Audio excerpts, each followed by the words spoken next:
Սիրելի հայրենակիցներ, քննարկվում է պարտադիր զինվորական ծառայության ժամկետի կրճատման հարցը, եւ ես իսկապես կարծում եմ, որ բազմաթիվ երիտասարդներ,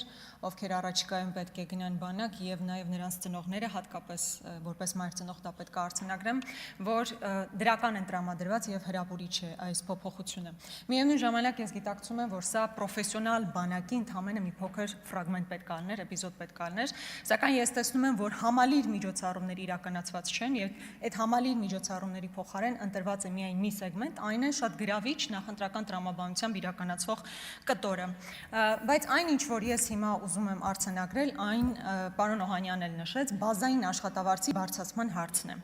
Հիմա մենք ունենք խնդիր համալրման։ Եթե պրոֆեսիոնալ բանակ պետքա ձևավորվի, այդ պրոֆեսիոնալ բանակը պետքա ձևավորվի պայմանագրային զինծառայողների միջոցով։ Հիմա դուք ինձ ասեք, ինչ գրավիչ պայմաններ եք ստեղծել, այդ թվում նաև աշխատավարձի տեսանկյունից, որ Հայաստանի Հանրապետության քաղաքացին որոշում կայացնի, գնա եւ պայմանագիր կնքի եւ պայմանագրային զինծառայող աշխատի։ Ես հիմա այս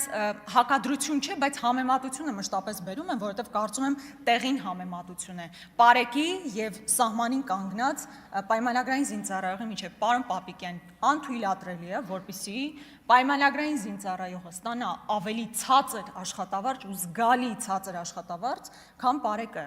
Հասկանում եք, ես ամենայն հարգանքով նրանց իրականացրած աշխատանքի նկատմամբ ոչ թե հակադրության մեջ եմ դնում, այլ համեմատության մեջ եմ դնում։ Հիմա Հայաստանի Հանրապետության քաղաքացին, եթե ընտրություն կատարի, որտեղ գնա աշխատելու, հաշվի առնելով սահմանում առկա ռիսկերը, մարտահրավերները, պայմանները եւ այն ինչ որ ունենալու օրինակ Երևանի կենտրոնում բարեք աշխատելիս։ Ակնհայտ է, չէ, եթե մենք համալրման խնդիր ենք փորձելու լուծել, եթե պրոֆեսիոնալ բանակ ենք փորձելու ձևավորել, առնվազն տարական բազային աշխատավարձի բարձրացումը պարզապես հրամայական է։ Եվ շատ կարճ մի բան,